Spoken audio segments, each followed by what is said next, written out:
Righto, welcome back to the Maximum Cricket Podcast. This is episode number 19. My name is Munter. I'm with Jacko, and we are with Lugsy here also. There hasn't been a lot of cricket, to be honest with you, but we have ourselves a good pod. We have Nathan Smith from the Wellington Firebirds on today. We talk about what's in the water in Wellington, as an incredible amount of Blackcaps have surfaced there over the last few years. We're talking Devon Conway, Michael Bracewell, just to name a few, and hopefully one day Nathan Smith himself. On Out or Not Out, we discuss probably the single most important thing a fielding side is going to worry about, as well as some other ball chat and just whatever sort of tickles our fancy, really. And remember, if you do enjoy this podcast, please do chuck us a like, a review, wherever you get your podcasts. But now, sit back, grab yourself a brew, a cold one even, but definitely grab your favourite snack, because it is time for Snack of the Week. It's a yes man maximum, the first of this contest. Oh, that is brilliant. It's a hero maximum. On the ground, down the ground, another hero maximum.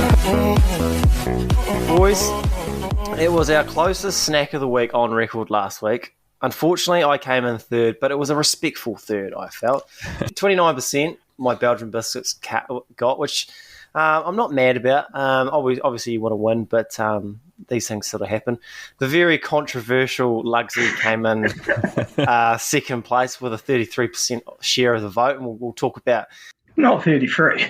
Not 33. 33. You're kidding. I didn't even think about that. You're absolutely kidding. The old free. Oh, outstanding. Lugsy might have stolen a bit of his thunder just from his controversy, but Jacko, with his first outright victory, came out on top with a 38% share of the vote. This victory just felt like a win for the competition as a whole, as Jacko has really just embodied what this competition has been about. So before we talk about Lugsy and just the new rules, Jacko, do you just want a wee moment to bask in the glory? Yeah, just a great win for the program, really, in terms of actually edible snacks. Although I do have a wee confession. I haven't actually told you boys this, but I might have won the battle, but I've lost the war with snacks last week. Obviously got the Snack of the Week win, although, however, yesterday just tucking into a couple of the tangy grape hard lolly, and it's actually taken a chunk out of one of my teeth. So, good start, poor finish to the snacking week. So yeah, I'm down a quarter of a molar. If anyone was wondering what that win cost me. No one wins in the long run against snacks. Snacks will be undefeated. Win some, lose most. Fruit bursts have got a couple of my tooth over the past year or two, so I feel your pain there. Oh, nothing worse than a hard fruit burst. I reckon there's an optimum sort of hardness. Yeah. Too soft, no good as well. Nah. What I tend to do is, because the lady at work always has them, so I tend to grab one or two and just leave them in the pocket for a half hour. But it was earlier in the year. This year, I clearly was a bit hungry and couldn't resist, and I've gone straight into it and lost a bit of tooth. So I really do feel the pain on that one. Yeah, so I'll take the wins where I can get them at the moment. For a guy like myself, who's done a lot for snacking over this year, really brought it to the attention of a lot of people, and I thought I've snacked all year, and now I'm getting painted as such a villain. It's a lot to take. Well, you've done it to yourself, haven't you? To be fair. Look, 24 summers wasn't. It's not a great snacker choice, but what I think did sort of lose a bit of your appeal there was you've added a summit into your snack of the week as well. If you're going like a cup of tea with yours, Marty, you might have got that extra sort of 10%. Because some people would consider a bar of chocolate a snack. And then some may consider sort of a block. Some may consider 3 blocks. So, you've really snack shamed me a wee bit into how much I was having. Yeah, I guess to be fair, I think that's a fair sort of comment. I probably shouldn't have chucked the old summit in there. Not one of the notorious pairings in the snacking world either. The Griffin's biscuit with a diet summit, a diet space. You're not going to go to smoke at work and see a summit and a couple of cookies, eh? No, you'll be out the door. You can't often have a summit at work, that's for sure. What's a poorer combo, do you think? Like chip and dip and a cup of tea, or the beer and a biscuit? That's up. I would say like a hot food and like a and a hot beverage. Yeah, oh, fucking hell, yeah. You know, Poor. like so imagine having like fish and chips and a coffee. I was just going to say, Yeah. bowl of Although fries and a flat a white. cup of tea post the fish and chip with a wee bar of chocolate or something isn't bad. Because sometimes with all that fat of the fish and chips, you need sort of something to just slice through it afterwards. Yeah, definitely post. There's Yeah, but definitely you're not peering it, are you? No, not peering it. You're not no. washing it down. So, Lugsy, you don't have anything else to say about your second place, or you? Oh, I've got a lot to say, actually. Well, the floor's yours. No, I don't have a lot to say. I mean, there seemed like a real, there was a real sort of want from you to see Jacko over the line this week, wasn't there? Yeah, probably. I probably did sort of abuse my power of running the Instagram page a little bit. I probably, at least I think I sort of told myself it was okay because I wasn't willing myself over the line. Yeah, I think that's probably a bit of a grey area. If I'm like just talking about myself, like promoting Belgian biscuits all week, sort of thing, like that's a bit how you go. But I just felt like Jacko had really put in a bit of a stint, just sort of getting a few rogue snacks. Like he wasn't getting your run-of-the-mill snacks. I felt like he deserved a win. Mm. Yeah, he was. Yeah, Jacko's sort of been the Test cricket, and I've tried to come in as the 100 or something there. And it was like Dean Alger versus Bazball for a second there. It was a win for the good guys, wasn't it? I can accept that. Yeah, just chalk one up. Yeah, okay. So as we've sort of said in the past, or I said it on the story, as a result, I think we've decided we need boundaries or categories we sort of placed on Snack of the Week due to last week. And it's been building for a while, hasn't it? There's been a few rogue selections from time to time that we sort of let slide. And we just thought, well, let's just go categories and then we'll go from there. So I chucked up a poll on the Instagram over the weekend. Just a quick shout out to the old followers that went past 1K, which is a nice wee moment for the huge moment for the page. So appreciate that, listeners. So the listeners had a choice between biscuits, chips, and chocolate. And I must say, this could not have been closer. I was actually quite excited. Just sort of check in from time to time and be like, oh, chocolate's gone ahead. All biscuits sort of coming back strong. But it was chips that took the victory in the end, or crisp for our UK listeners, I guess. And now, since we had Doritos the other week, I think we all just decided to veto Doritos. As, to be honest, if someone goes sweet Thai chili, it's probably shut the gate. Let's be real.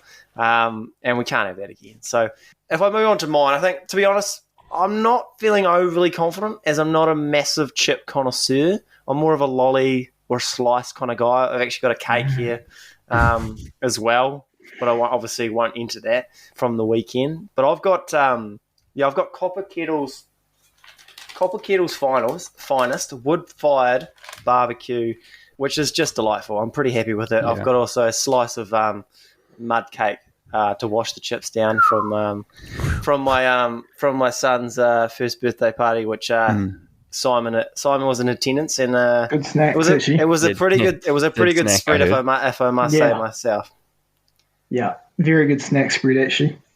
Yeah, lovely. I reckon the Kettle barbecue has a real a sort of a cult following too. That's like a niche but cult following. That'll be a lot of people's favourite chip, I reckon. To counter that, I've gone for Lee Hart's best work outside of New Zealand radio. The Snacker Changi salt and vinegar. Just outstanding, really. One of the great flavours on arguably one of the best chips. So, yeah, a lovely 1-2 punch. Yeah. That's quite nice. I'd say what's happened here is this is giving me the real mood of it's a Friday night and there's a bit of rain around because I'm sort of admitting defeat a bit here. I've gone for also a copper kettle, a sweet chili jam with sour cream. That's interesting. It is interesting, and it wasn't my choice. Basically, we're at the Hushy Monday. I was in fact going to go Jacko's chip of choice because I think it's probably, I'd say, top sort of 2 or 3 best on show at the moment. Yeah. I mean, salt and vinegar chips in general, superb. The added value of getting vinegar and salt, just brilliant. Yeah, this particular chip, it was a bit lacking on flavour. But how you going? No, look, as I said, it's Friday 7:30. Someone suggested a beer, and there's a bit of rain around, and I'm probably I'm willing to not play this round. I have to say I have some Whittaker's block of Whittaker's peanut butter that I've had a fair few pieces to go with it, which have been superb. So I mean, we will stick to the rules. As you know by my recent few weeks, I'm a real stickler for the rules. So, do you want to just run us through your spread you've got from Hushy? It was quite the impressive. You actually sort of had all your bases covered. Yeah, it wasn't sort of some of our better work. We had a couple of guys out tonight, so didn't have everything. But obviously, yeah, went for the satay meal, which I do stick to.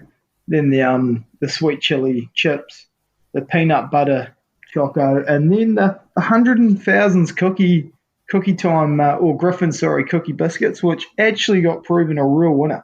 A massive fan of them. Huge. Yeah, bicky. they're a bit smaller these days, but you do get a fair few in the pack. So yeah, but you still have the same amount if you have the whole pack. So yeah. Is it actually possible to start a pack of those biscuits without finishing it? No, they're so good. Yeah. Unbelievable. I'll let you know tonight because I'm now in the position of hosting Hushy, and the leftover snacks are right in front of me. So last week it was a very poor display. I made about 10:05, still finishing off some chip and dip. Yeah. Feeling quite poor. So yeah, we'll see how we go tonight.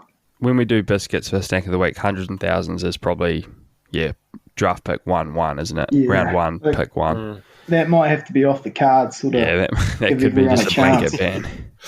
We could do drafts in the future. I think it could be on the cards at one stage. I'll tell you what, I'm right up for some drafts. If you do, if you are interested into some food drafts or snack drafts, hit us up and we'll get into it. Especially when you got a quiet week on the cricket circles. Yeah. So next up, we've got our Nathan Smith interview, which was recorded earlier in the week. Smudge, as everyone calls him, made his first class debut at 17 while he was still at school, which is actually as wild as you like when you think about it. He grew up in Oamaru. He played for Otago right up until last season, where he transferred to Wellington to further his Blackcaps push. It was a very enjoyable conversation from one of New Zealand's brightest young all-rounders. We talk about why Wellington has become such a breeding ground for the Blackcaps over the last years. We talk about guys like Finn Allen, Michael Bracewell, on top of Devon Conway and Tom Blundell.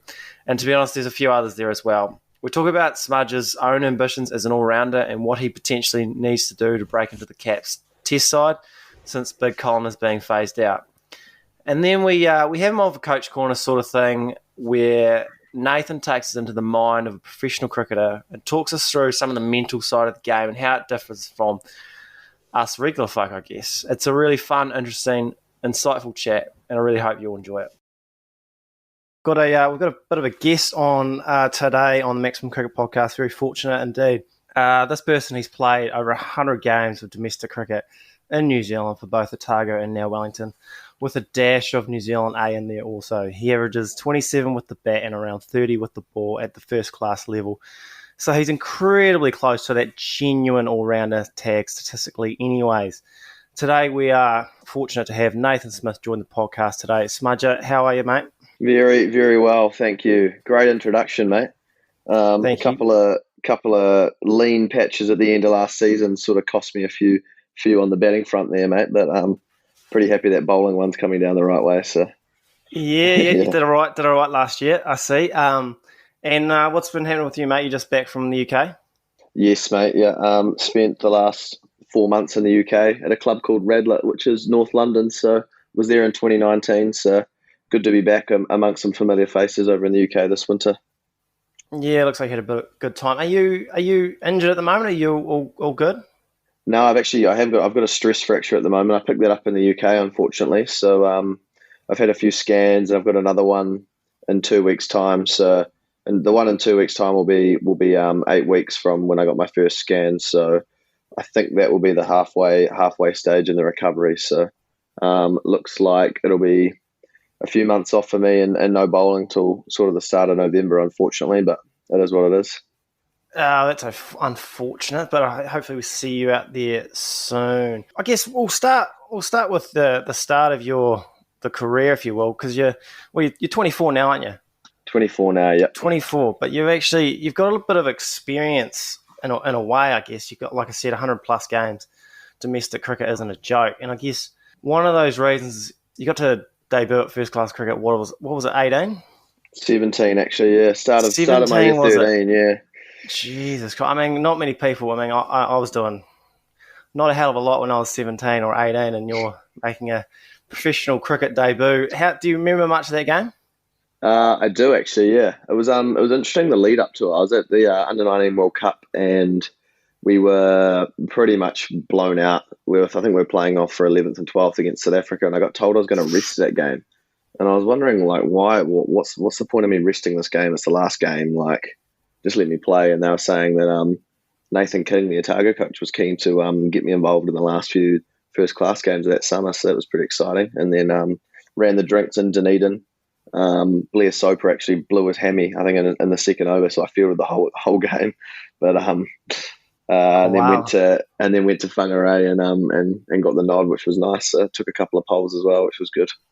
Yeah, I've managed to extract the old scorecard here. Do you remember your figures or your first wicket or anything like that? I remember it all, mate. Yeah, 3 for 80. I think I bowled 27 overs as well, so that's the most I'd bowled by a long way at that age. So bang on. I was going to say that's a bit before load management, isn't it? Yeah, big time. Yeah, I think I'd come from an under-19 tournament where I could bowl a max 8 over spell. So yeah, it was a shock to the system for sure. Very nice. And ironically, I see your new coach, BJ Watling, gave you a bit of a tap that game. He did. I think he got about 170 odd, didn't he? Yeah, something like that. If we go back even further, so, I mean, as we all know, I'm pretty good friends with your older brother, Jeremy.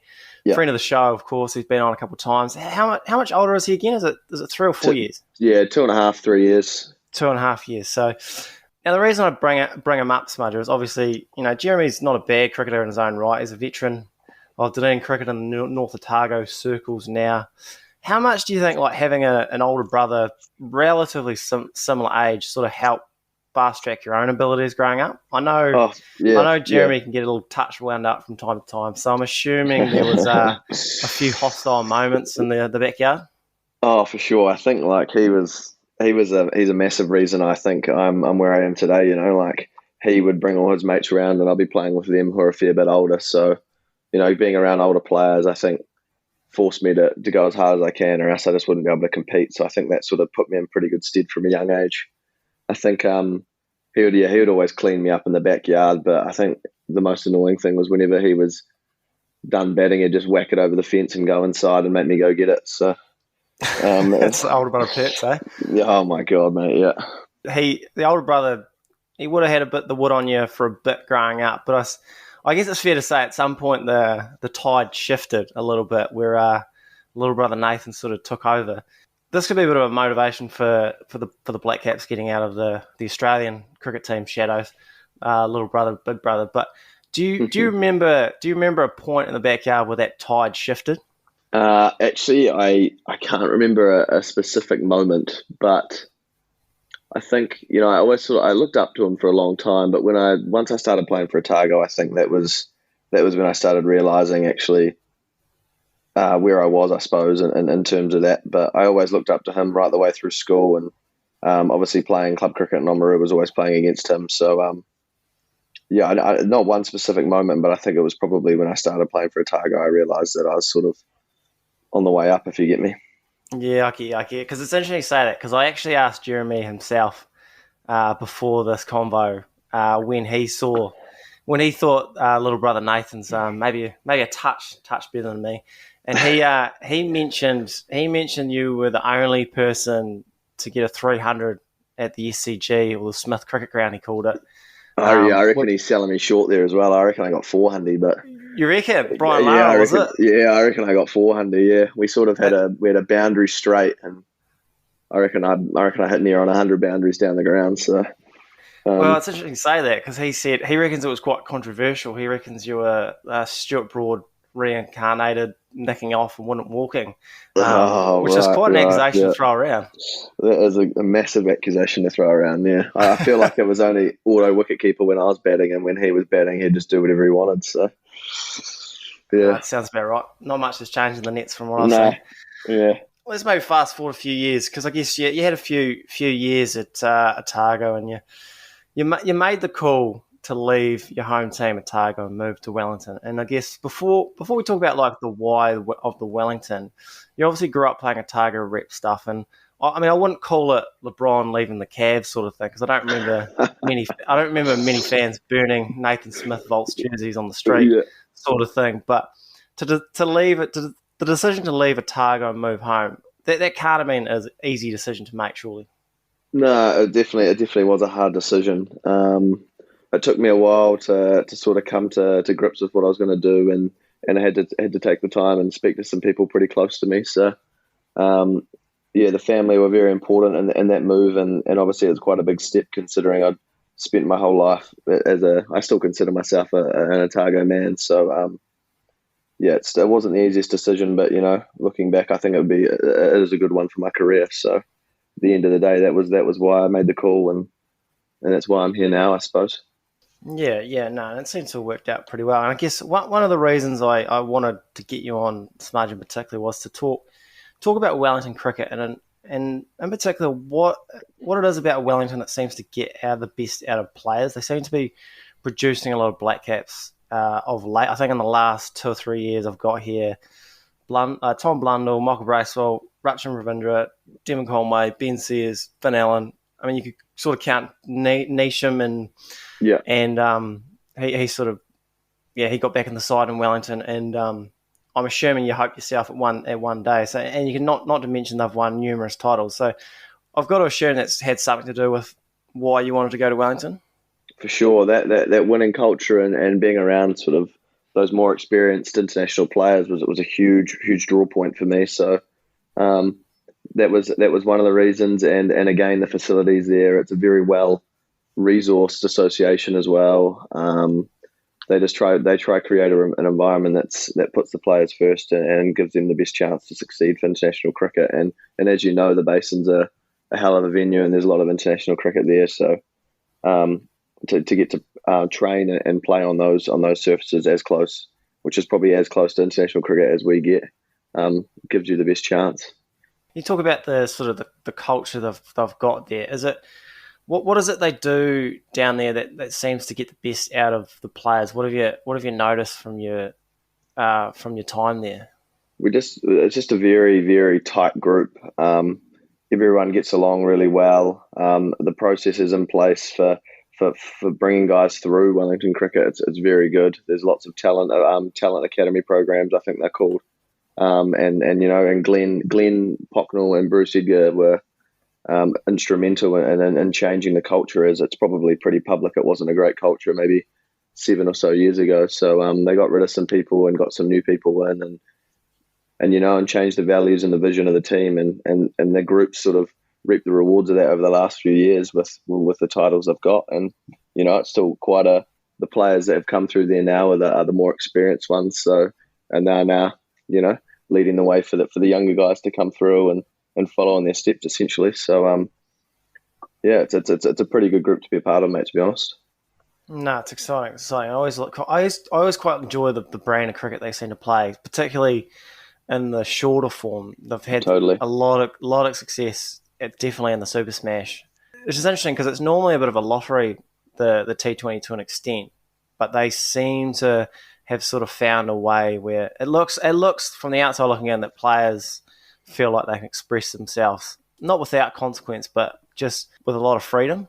Exactly, yeah, and that was sort of instilled in the group from Glenn and from Michael Bracewell last year, and I'm sure that was the same through when they had the success. Like, you got guys at the peaks of their powers like Hamish Bennett, Michael Bracewell, Finn Allen, Devon Conway. Those 4 guys on their day are impossible to stop, and then the glue guys like Logan Van Beek, and now we've got a great addition in Nick Kelly and also Adam Milne, if he's going to be around a fair bit. Yeah. But there's some serious power there, and they're just the way our mantra for white ball cricket is to just play fearless cricket, and it sort of paid off in the last 3 or 4 years for them. So hopefully this year we can have a bit more success and go a bit further and win a title. But it is exciting, mate, to be a part of.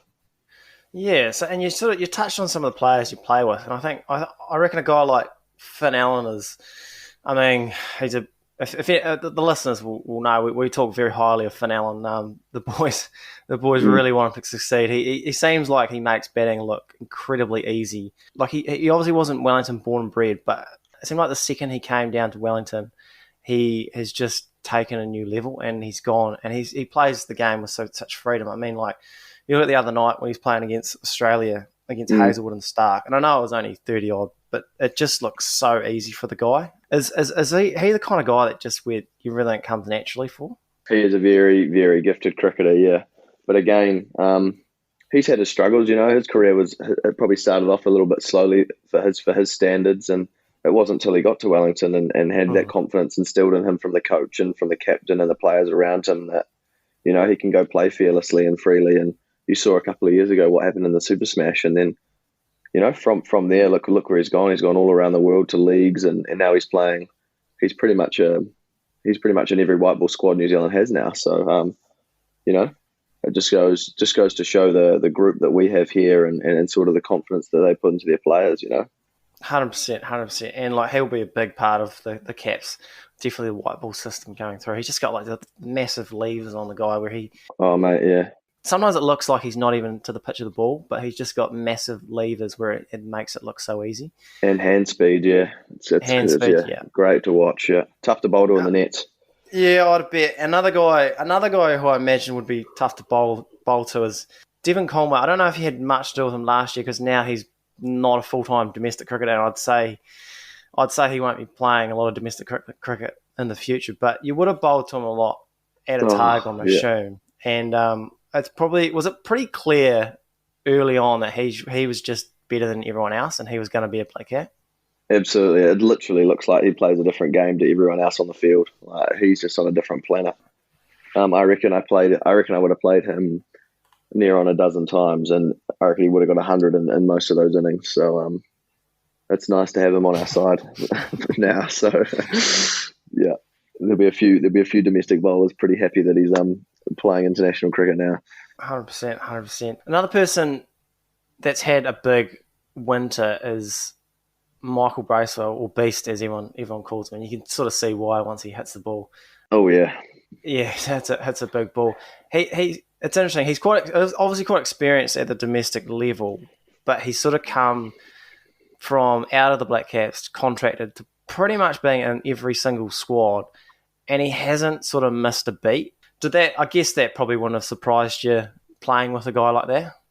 Oh, no, totally. Like, watching him last year go about his work was incredible. Just the way you could sort of see it had changed from years gone by, where he was just hitting the ball so cleanly, and you could tell he was so clear in what he wanted to do. And, and that flowed through to his leadership with us as well. He was very calm, collected, knew what he wanted out of his team, and he all sort of bought into that. And it's obviously just great to see him doing what he's doing, because for a while there I don't think he thought it was maybe realistic, because he'd sort of had his ups and downs in his career, and it's just nice to see him back at the peak of his powers and doing it on the international stage. Were you at that game where he got that New Zealand T20 record? Yes, yeah, at Pookie Park, mate. What was that like? Unbelievable. I've never seen anything like it. It's the most incredible innings I've ever seen. It was just amazing to be a part of. Oh yeah, and obviously you guys were down and out, weren't you?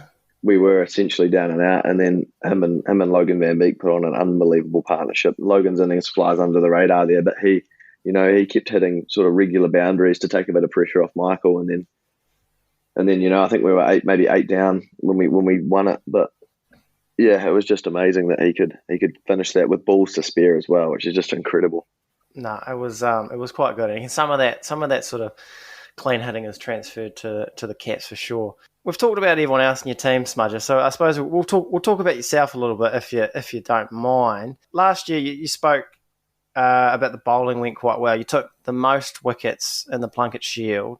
What clicked for you last year? It was I sort of played a different role last year for Wellington. I was sort of more leading the red ball attack, which I really enjoyed.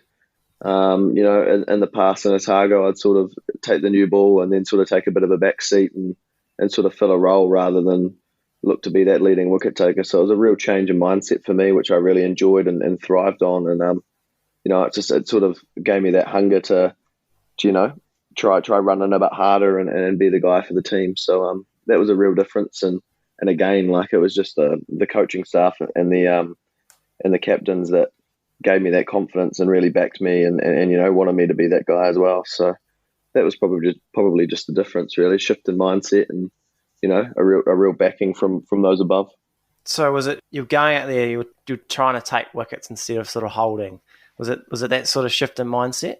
Yeah, for sure. I mean, for Otago, I was never running in trying to hold. I was always trying to take wickets, but it was a little bit different. Sort of, I'd always be running into the wind or sort of just holding a role for the guy at the other end. So but for Wellington, I'd get those downwind spells and really could let rip, which was nice. And it was just nice to see a little bit of reward last year, to be fair. Oh, it's an interesting sort of point you raised, because Jimmy Anderson's been talking a bit about his role for England, and he reckons that he's been used as more of an attacking bowler this year than he has in the past. And I think it sort of sounds like it's a little bit similar in a way, because when people talk about attacking mindsets, they often talk about batting, but I guess the bowling aspect of it goes under the radar a little bit. For sure, yeah, definitely. I think it's just about. I think that sort of suits me a little bit as well, like being a bit more aggressive and getting in the fight, and I think I sort of really thrive in those sort of roles. So there's that change in mindset is everything, I think, in terms of when you're running in, because it is a pretty thankless, tiring job running in and bowling. So you need to be either a little bit cooked in their head or just really thrive off those those hard moments. So. Yeah, you've played a few games at the New Zealand A level. What's that jump from domestic cricket like? What would you say is the biggest sort of difference? I think everyone just does things for longer. The wickets are typically a bit flatter as well, but it is just such a good bridging gap to international cricket, because you do get the odd international scattered through those lineups. I think I played India A, and they might have had 5 or 6 Test players in there before they played a Test series. So it is a really good bridging gap, and it's good just to stack up to see where you're at, especially on pretty flat, tiresome wickets. So if you can run in and hold a guy down and take a wicket every now and then, I think you're doing a pretty good job. And it is just good to see where you're at and where you stack up against those international guys. 100%. But having said that, and I know no one wants to be injured or have a stress fracture, but probably not a bad tour to miss in India, chasing a bit of leather and 40-degree heat. So it does look flat. You're obviously gutting to miss that tour, but I suppose I'd rather the timing of it be now and only miss maybe 3 or 4 games at the start of the summer rather than picking one up, say, over there and missing a majority of the summer. So, it is what it is. It comes with the territory of fast bowling, but yeah, onwards and upwards. That's right. And so you've sort of touched on the desire, I guess, to play for the Caps. And if you were to crack that team, what role do you think it's going to be? Do you think it's going to be as an all-rounder or a bowler only? Obviously you can bat as well, but where do you see yourself in the future, I guess?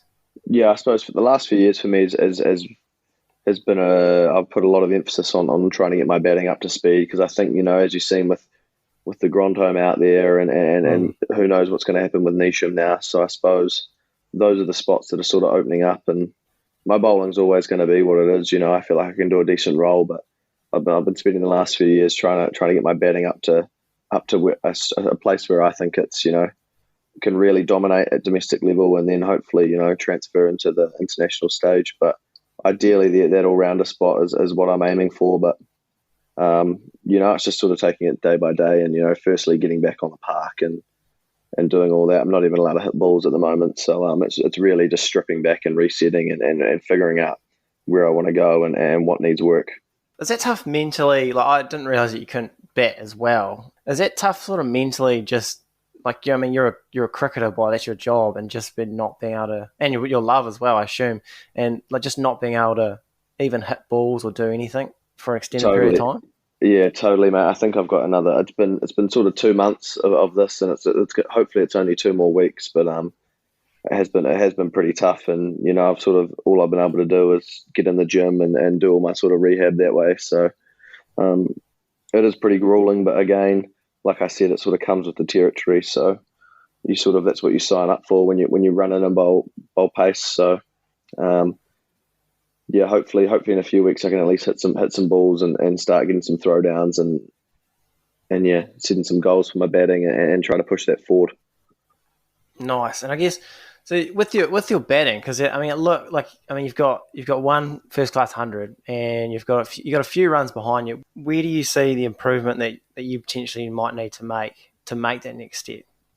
I think it just sort of comes back to consistency. Like at the basin, it is really hard to get in. So hopefully, you can get a few more hundreds under the belt, and it is a great place to bat when you do get in. So if you can score runs there as well, I think that'll transfer nicely to the next level. So it's just about sort of being a little bit more consistent with my starting and my innings. And I think last year I got maybe 3 or 4 50s, but I don't think I got over 10 every other innings I batted in. So it was just a case of making sure I get in and really cashing in once you do get in, because like I said, it is a hard place to start, but once you get in, it is a great place to bat. So yeah, I'd say that would be the biggest thing for me, mate.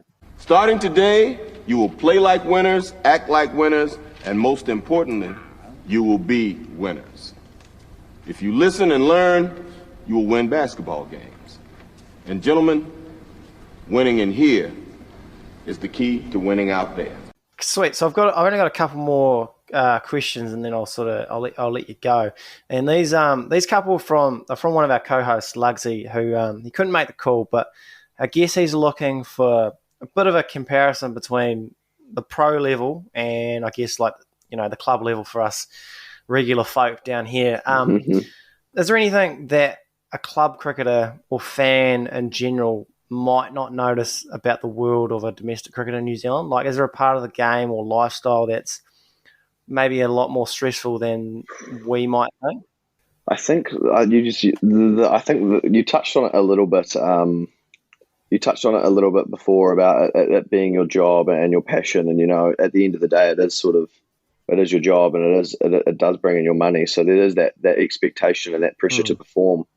And that sort of weighs on guys differently, guys that are sort of on the fringe, trying extra hard or doing those things that, bending over backwards and really pushing themselves to try just make the team. And that stacks up and then they end up putting a lot more pressure on themselves than they need to. So it's probably more just that mental side of it, whereas in club cricket, you go out, you're probably playing to have fun with your mates and you play for the right reasons, just like you were as a young kid in the backyard. So as a pro, you sort of sometimes lose sight of that, I think, and you put a little bit too much pressure on yourself to perform when you got to where you are because of having fun with your mates and putting in those performances at the grassroots level. So I think though that's probably the one thing you see quite often, guys putting far too much pressure on themselves and then sort of just combusting. So you can kind of see it from afar, and it is sad to see, but we have ways of coping with that with mental skills coaches and experience as well also probably plays a part in that. But I'd say losing sight of the reasons you play or the reasons you started was, that would probably be one of them. Yeah, it's quite an interesting insight. Like, it's easy to remember, but it's like easy to forget as well while you sort of start playing. Totally, and I guess it's fun. It's funny because it's like cricket.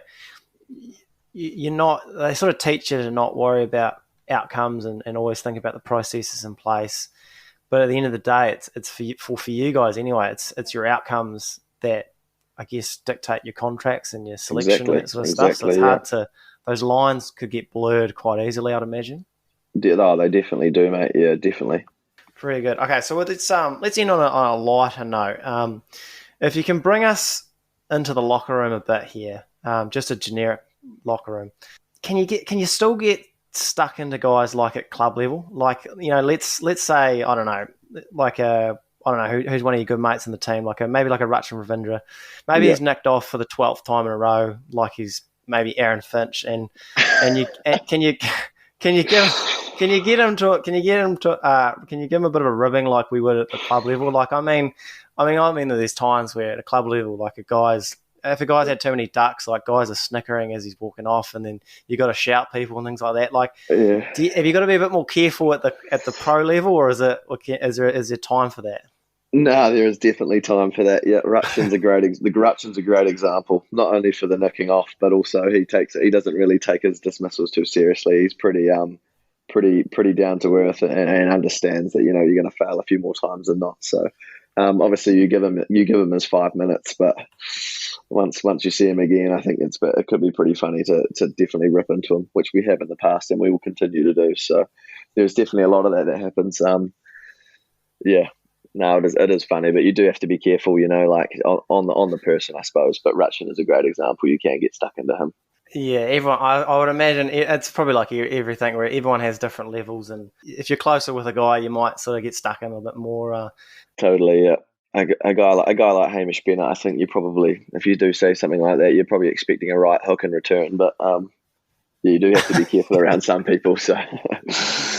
Yeah, it's funny you mentioned that. That's probably similar to your brother, actually. He would probably need to go a lot longer than 5, actually. Yeah, probably break his bat on the way off as well, or kick it or something like that. Carry on like that. That sounds about right. Okay, well, I'll leave you there today, Smudge. That sort of wraps it up. So again, thanks so much for joining us, and I look forward to following your career, even if it's in Wellington, and seeing you on the park soon. Cheers, mate. Thank you. Yeah, so a bit of an extended out or not out this week due to the lack of cricket. Although, Jacko, you were saying that the only bit of cricket was an announcement of an announcement. Yeah, definitely. Just probably one for the gram was really an out or not out. New Zealand cricket making an announcement about an announcement. I'm out on it. Yeah, I'm pretty out of it. It seems pretty unnecessary. Yeah. I've missed this. So have they made a post, or they haven't surely gone like a full presser on it, have they? I'm pretty sure it was just like a press release, on the Blackcaps media, the Capitals announcement, sort of similar to when Trent had given up his contract. Yeah. Very similar setup on the Sosh Med, and it was just we will be making an announcement of the T20 World Cup squad on the 20th September, which I feel like on the 20th you probably could have just announced that and it would get the same reaction. Is that tomorrow, is it? Yeah, it's tomorrow. Yeah, tomorrow. I don't know, squads don't really tickle my fancy too much. I just feel like there's... You don't want us to see one, or...? It's only really like give me the 11. Give me the 11. Yeah. Give me the best 11. A bold strategy to take 11 though, wouldn't it? Very bold. It'd be arrogant and it'd be actually set a tone that I quite like. Yeah, you know what? Name your best 11 and then a week later name the travelling reserves. Couldn't be less necessary even. Yeah. I'd like if you've only got 11 guys, you got Thafin though, and then really try and sort of do it as a bold move, try and force a few other teams into it. We're only taking our best 11, so if you've got the guts, you do it too. How niggly's 12th man? When you narrowly miss out on being in the playing 11. Yeah. But you've got to do all the dirty work. You're running drinks out. You're doing all the hard work. So not only do you miss out on playing, you've literally looking after everyone else that's playing instead of you. Worst gig in sports. It's got to be. Yeah. I mean, I'll tell you for free, it's the worst gig in sports. Yeah. I can't really argue with a man with that sort of experience if he's... I guess the real positive guy said as a chat, maybe I'll get out there, get a run out, take a catch or something. Fielding sucks though. Yeah. Naturally, I just thought all I'm going to do here is drop catch. Yeah, 100%. Leads me into one of the... it's sort of probably leads into our ball chat and our delivery of the ball and our treatment of the ball in the field. But my first ever time on the field as a 12th sort of into mid-wicket, one of the boys had ducked off, used the gentleman's room. Wee ball was trickled to me, no run even called for, but I've sort of picked it up, probably given, I'm talking max a 70% throw to the keeper, just to make sure I'm hitting gloves. Yeah, I've hit him in between the gloves, head high, beautiful throw. And Covers just said, "You want to take your handbag off for the next throw, mate?" Yeah, thanks, mate. Was this your first 12th man? Yeah, first 12th man gig. Come on, give I the was guy a shitting break. myself. All I wanted to do was get that ball into the keeper's hands. That could have taken a week to get there, and I wouldn't have cared. That is one of the biggest alpha rings I've ever heard, actually, off the bat. Really tough. 12th, you get the shit jobs in the morning too. You've normally got to throw the grippers. Yeah. That's nervy. That's nervy in That itself. is a high pressure role, eh? And I'm poor at it. I'd be bottom 5% of throwers at that, because normally the head coach is sitting there too, and he's the one hitting them. So you're like, fuck, I can't hit the coach. I've got to make these good. If I make these bad, the cordon's not going to be ready. It's a blender, mate. 12th man, worst gig in sports. It's one of those. Just get rid of them. Just get rid of them entirely. just on throwing slip catches. It's a thankless job, because if you do it well, it's just expected. But if you do it poorly, geez, you can't. They come down on you quickly. Honestly, it seems a wee bit like throwing the ball back to the bowler in the nets. It's harder than you realise, but I bet you the gun cricketers all nail it. Don't think about it. All I picture, because a lot of the guys do it only in their batting gloves. Obviously, you're not going to have a helmet on. But I just think of sconing someone every time I'm throwing. 100%. If you're wondering, I threw those on day 1 and not on day 2, 3, or 4. Yes. It's not a bad one. That's almost the key, though. Be so bad at it they don't even look at. Mitt to the bowlers, that sort of thing. Are you thinking like, I need to be good at this, because it's going to affect if I get picked or not? Is that 100%. It's crazy. It should have no relevance. Yeah, it's the same as a touch. It's the same as a touch game in the morning. If I dot down for 3 tries and a couple of assists, maybe I'll play my first game. Yeah, because your confidence at that point high. You're confident. You're playing well. Give me 3 for any good touch performance over a 5 to really cement things. I'm just imagining like a leadership group sort of meeting, and we're like, tell you what, Jackson's sort of ripping those throws in this morning. Giving slip catches. I think he's ready. I think he's ready to open up. It's positive energy, isn't it? But this other guy took 6 for last week. Yeah, Jacko's throws were good though. He was no good at touch as well. That's the thing. Yeah. 6 for doesn't mean anything. He had about 3 knock-ons. Drop the high ball to get things started. Just a tough day. Just pull for the morale. Morale. Should we actually sort of move on to our out and not out question, which I guess is sort of morale based, and it is all linked, I guess, in a way. And Jacko, you gave it to us, and I said it earlier that this is built up as the single most important thing a fielding side will worry about. That might be a stretch, and it might have been a bit of clickbait for you to get this far. But Jacko, do you want to sort of tell us your question, because you gave it to us earlier in the week? Yeah, so, just trying to think of the out or not out sort of question on this, but I guess it's going to be more of a discussion, and then we'll figure something out for the socials, I'm sure. But yeah, my out or not out is, what side of the ball was it okay to shine? So, actually, the best way to do it is out or not out, shining the numbers first. I'm going to start with saying I'm out on shining the numbers first. Basically, preface this, got a ball back midweek from someone that had been using it, and numbers shined. Numbers side, immaculate, perfectly shined. The bird, roughneck. So I've got only one option. And I don't know what, but it just doesn't sit right. You've got to shine the bird first. And I'll even go say, if there gets a blemish in the bird, you've got to try shine that out before you go to the numbers.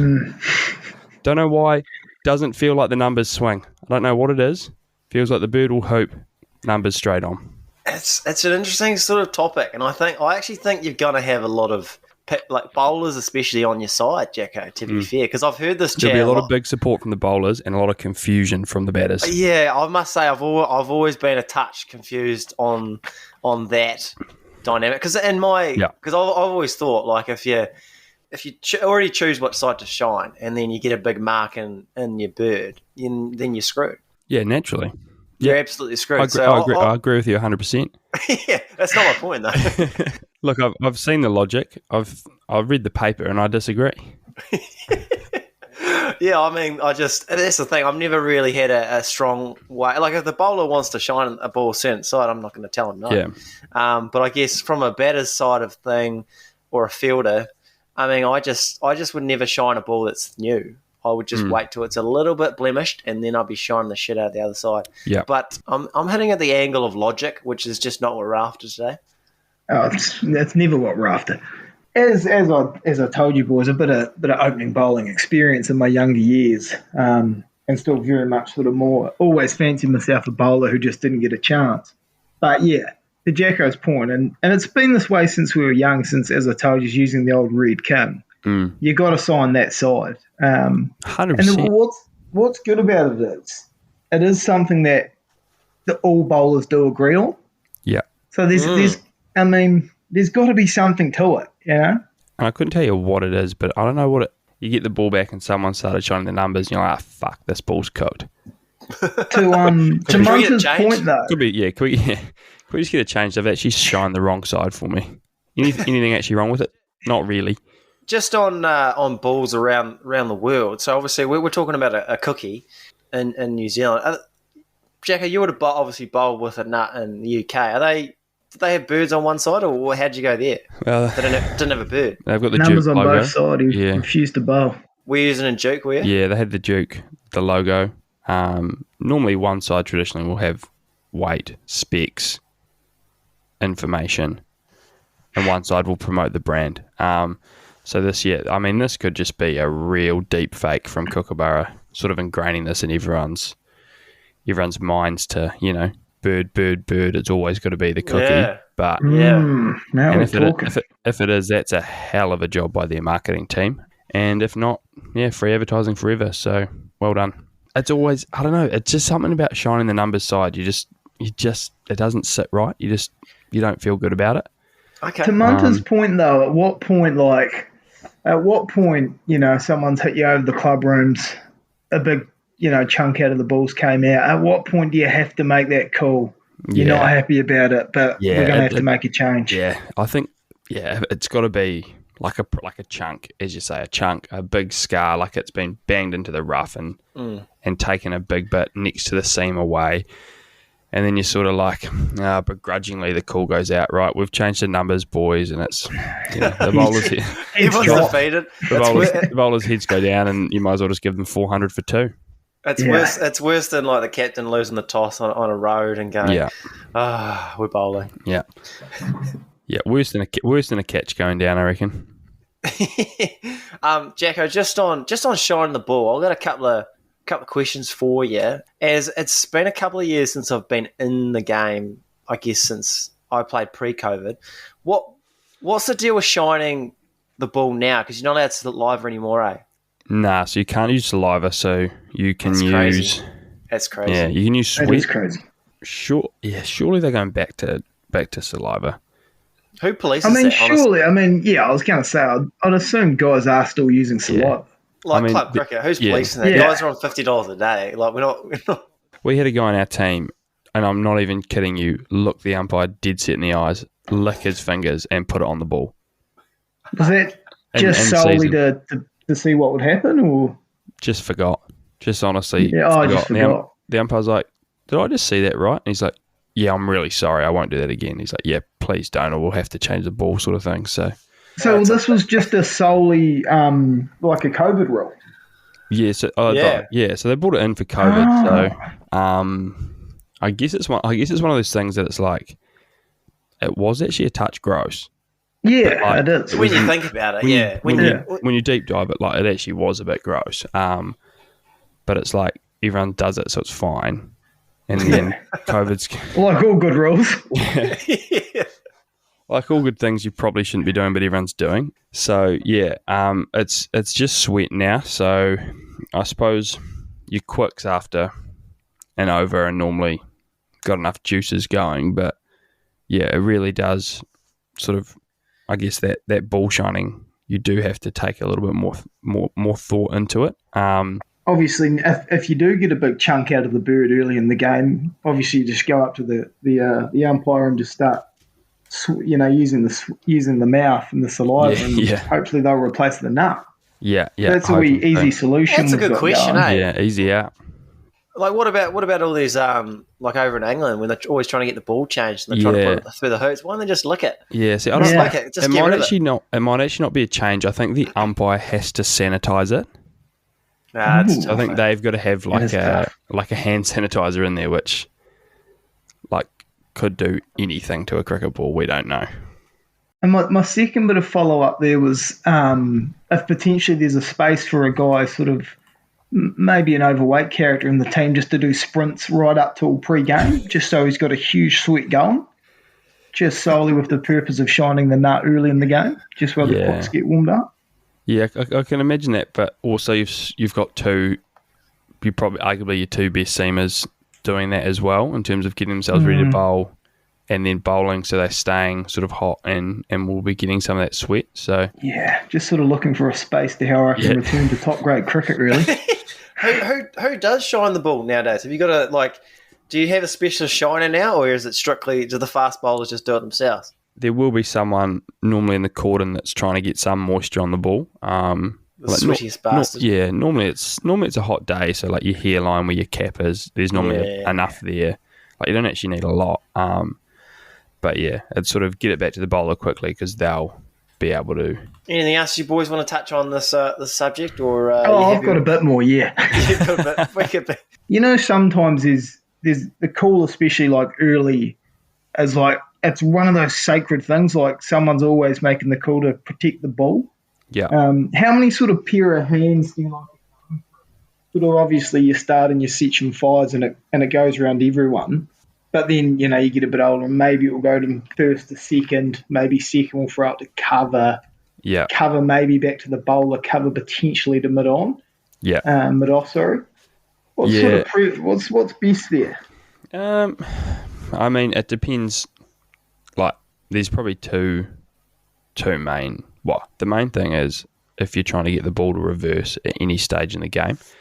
Because if you're trying to get the ball to reverse, you want it to stay as dry as possible.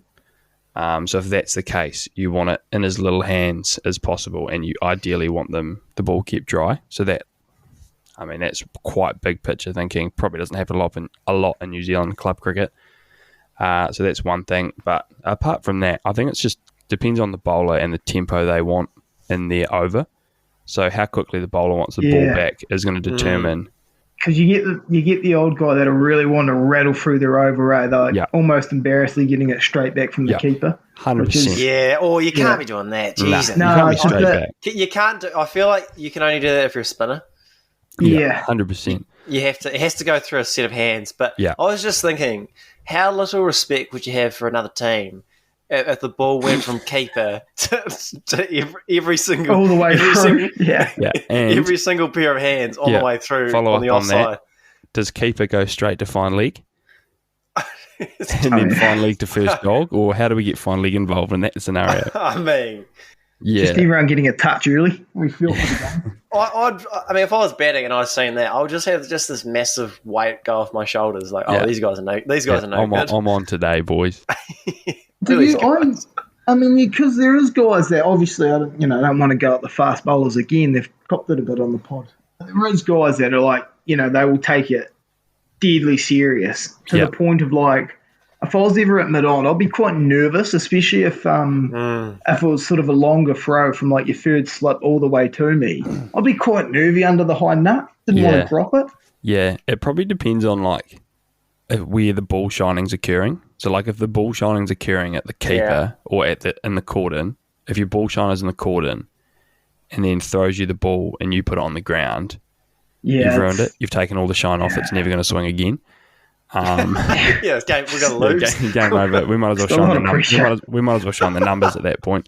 No, but I mean that's probably one of it. I tell you what's worse for mid-on is underarming the ball back to the bowler because that is worse than the nets. If you put one ankles or over the bowler's head, there is like it's genuine fireworks. Oh yeah, it's harder than you think when they're on the move. It's not. It's a 10-meter underarm. Yeah, but they're on the move. They're walking back. They're looking over their shoulder. Yeah. They've got their arm up, and you've sort of like got to judge like how quick are they walking, and you've got to sort of throw it in front of them. For some reason, it's like the hardest target to hit when they're moving. Yeah, I think you can miss laterally, but not horizontally.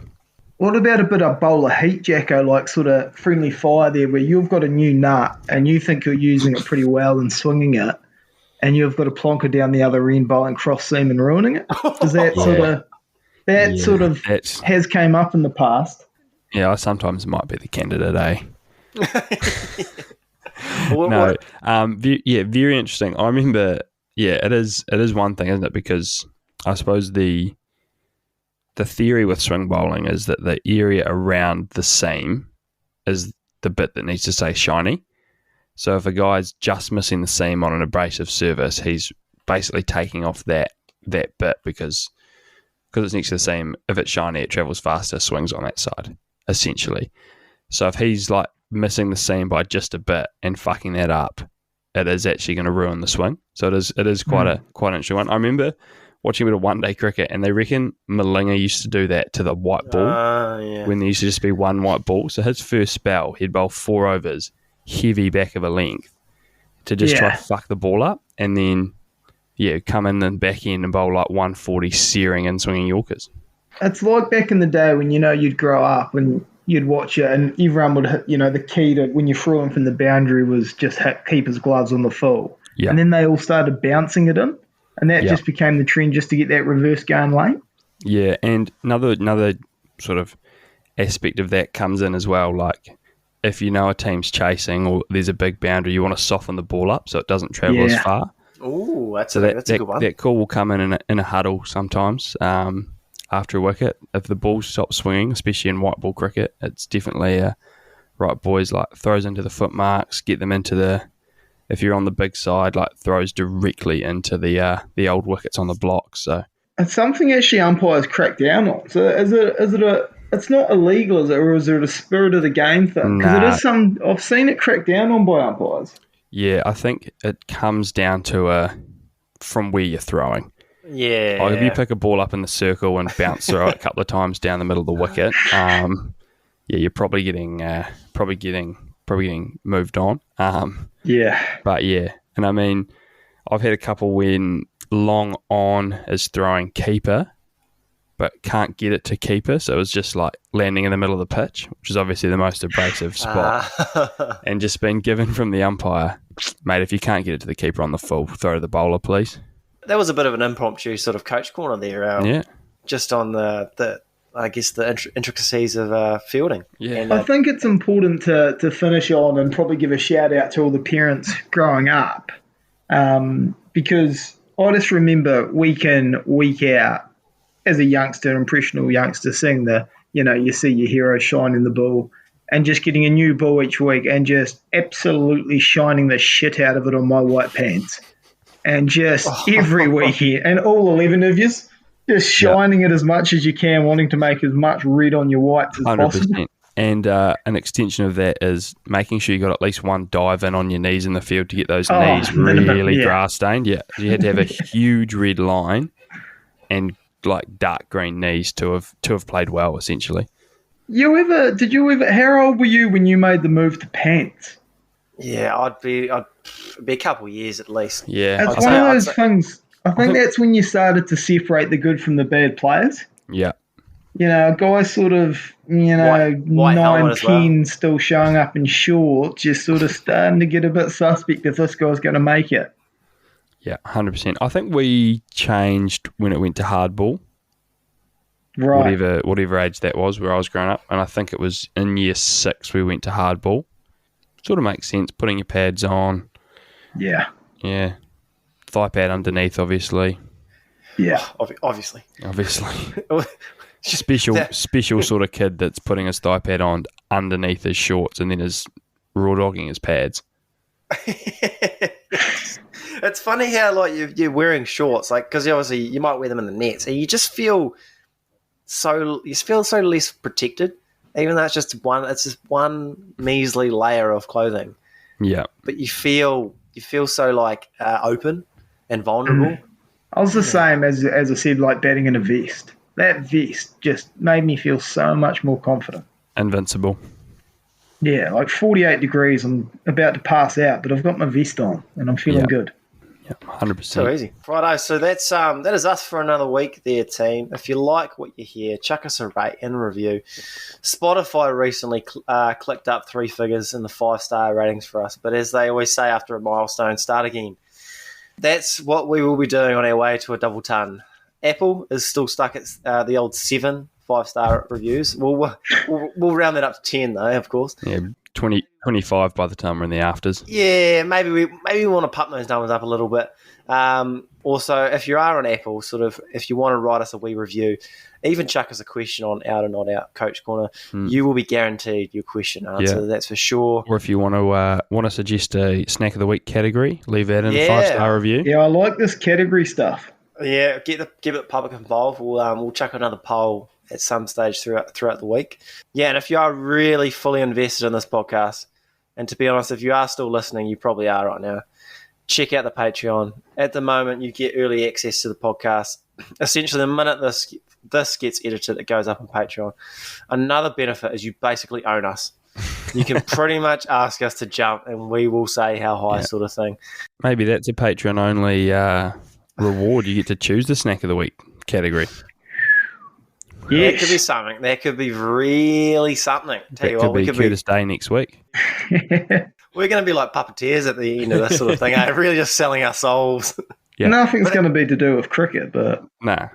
Oh, absolutely not. Absolutely not. Right, that's enough plugging for one day.